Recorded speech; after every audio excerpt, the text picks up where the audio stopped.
La loi du 17 août 2015 relative à la transition énergétique pour la croissance verte définit les objectifs pour renforcer l'indépendance énergétique ainsi que la compétitivité économique de la France en général et plus particulièrement des collectivités.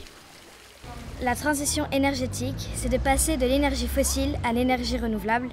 C'est l'énergie made in France. C'est des économies d'énergie pour un meilleur pouvoir d'achat.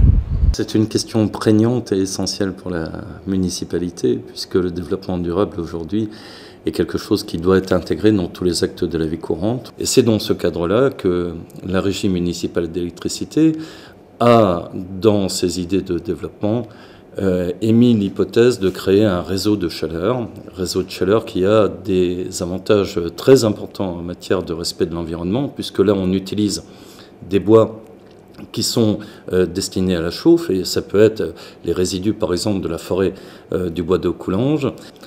Et donc c'est très important pour nous parce qu'on émet beaucoup moins de CO2, on respecte beaucoup plus l'environnement, et c'est une proposition qui a été tellement bien étudiée et faite par la Régie municipale d'électricité qu'elle a obtenu un concours de l'ADEME à hauteur de la moitié des investissements, donc une subvention de plus de 4,5 millions d'euros, ce qui permet de rendre ce projet viable et qui démontre que les pouvoirs publics ont considéré que ce projet était un des plus beaux présentés en France.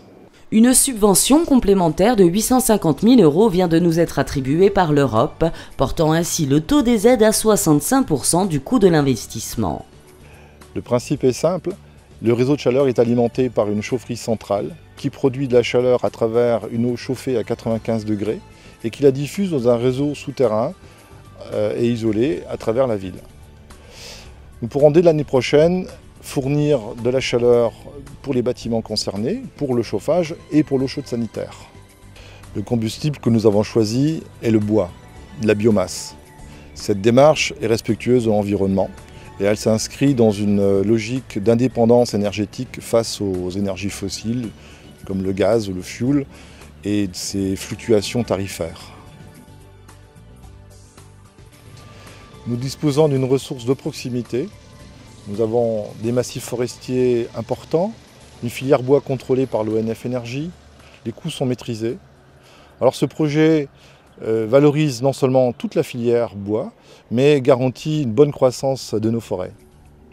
Le bois énergie représente 85% du combustible utilisé dans la chaufferie. Il est composé de plaquettes forestières et de bois de recyclage. Ce gisement sera stocké sur une plateforme de mélange et de logistique qui permettra de fournir tout au long de l'année une qualité de bois et une constance d'approvisionnement d'environ 7500 tonnes de bois nécessaires au fonctionnement de la chaufferie, tout en maintenant un stock permettant de pallier d'éventuelles ruptures d'approvisionnement. La biomasse est livrée par camion à partir des plateformes de préparation dans 2 silos de stockage de 350 m3 chacun. Cela assure 5 jours d'autonomie à la chaufferie. Le bois est repris par un bras articulé dans chaque silo, puis il est acheminé par un convoyeur à chaîne jusque dans les 2 chaudières biomasse où il est brûlé, et c'est là que l'eau est chauffée avant d'être injectée dans les réseaux. Les fumées passent dans les 2 électrofiltres de manière à éliminer les polluants et poussières avant d'être envoyées à la cheminée sous forme de vapeur d'eau. Les cendres sont recueillies dans des conteneurs spéciaux puis transportées sur des plateformes où elles seront mélangées pour venir enrichir les sols cultivés comme engrais et perpétuer ainsi le cycle végétal. 2 chaudières gaz assurent le complément de chaleur par grand froid et le secours en cas de panne d'une chaudière bois.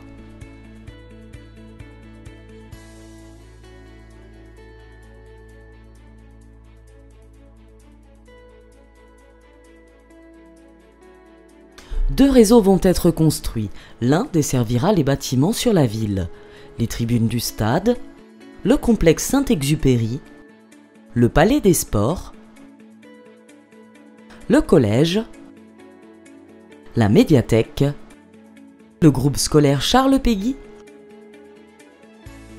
la mairie, salle Maurice Chevalier,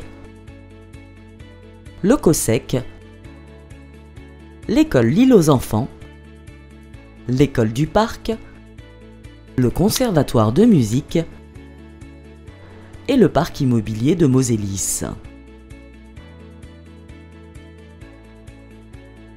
L'autre alimentera le site thermal et touristique, la piscine, l'IMAX, la cure thermale, Thermapolis, Villa Pompéi, l'espace Dr Jean Kiffer, l'Atomic Ball, la taverne du Brasseur. Ce réseau de chaleur est le mode de chauffage émettant le moins de gaz à effet de serre. Il participe ainsi à l'amélioration de la qualité de l'air en développant une énergie locale décarbonisée et faiblement émettrice de polluants. Nous estimons ainsi économiser 4600 tonnes de CO2 par an, soit l'équivalent d'environ 2300 véhicules retirés de la circulation chaque année.